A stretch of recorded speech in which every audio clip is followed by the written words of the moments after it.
I got mad about the stigma, especially how it's seen in this place, that it's 1 in 4 Australians who are unequipped to deal, yet despite these rates, I was warned never to say anything. So I got angry, and righteously so, and I started writing from what I felt and what I saw and what I know. So I started out my mission, to write some words and argue life was too valuable for manipulations. I was going to cause some strife. I would stand against injustice, and I would speak for those whose voice had been silenced by oppressors, because in my privilege, I had a choice. This was to be the beginning of something huge. 2013. I walked the cobbled streets of Italy, Venice, Florence, Rome, and I, much too often in my ignorance, smiled and enjoyed the hazy sky. Saw so many dark-skinned Africans selling wares I didn't want. When informed that these were trafficked men, a mere sight would be a prompt to turn my eyes and not engage them, to encourage the industry wouldn't do. But in my selfish and sensitive nature, to see their desperation, I put in too many people, too many stories, too many voices calling out. And I was there to point great history. It wasn't appropriate to shout and draw attention to their suffering. They were entrapped, a hopeless plight. I was to make the most of tourism, until my journey home, my flight, a more appropriate time to ponder. But by then, I was just too tired. The sight too common and too frequent, my sympathies had been rewired. The world's fastest growing global crime, 1.2 million children every year. That's all the children in the Holocaust every 365 days. Then there's all the adults. Oh, heavy days, so much suffering.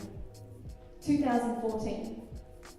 I stood on the corner of Hyde Park, the birthplace of British spoken word, and I was ready to share my message, to let the Holy Spirit be heard, when I saw the silver fences posted all around, closed for renovations. All around me the city sounded, postcard pictures, prepped umbrellas, bright red buses, oh cliche, yet the world wasn't ready and waiting, didn't care what I had to say. In our selfish world, in aim of better, we shut down a platform for sharing, and I, in my selfishness, breathed. 2015. I could argue all the statistics to make you see the scope of pain, but there is power in a story. The data of pain is overwhelming. This world is dark and sad and gory. All the details, all the variations, so much never-ending math. Every country, every continent, we have a tired and bleeding map. Every generation, every race, every culture and every creed has a big black mark on its history, all due to selfishness and greed, or it is present and it's happening, suffering, illness, loss, and death.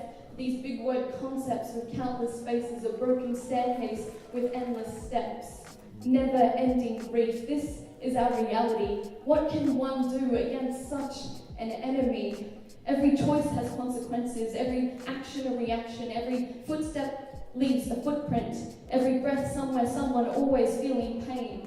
Compassion syndrome is a thing now, as we people privileged and aware haven't learned how to deal with the fact that 1 in 9 in developing countries have insufficient, if any, meals. The fact that 13 million children die annually because they don't have access to things that will help them to heal.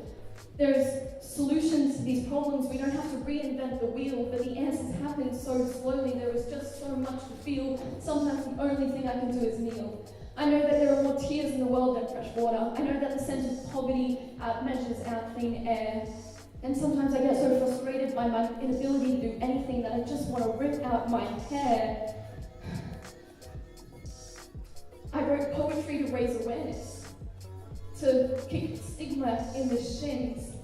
But I got so stressed and I got so busy and apathy settled under my skin. Bills to pay, careers to start. I don't have a free moment to let my heart just break.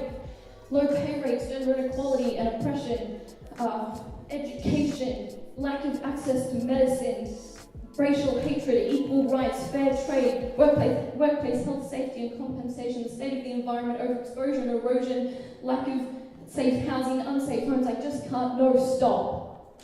So I did. I stopped thinking and caring and doing and just gave in. I focused on myself, even though I know that it's a sin, but then I learned to pick just one.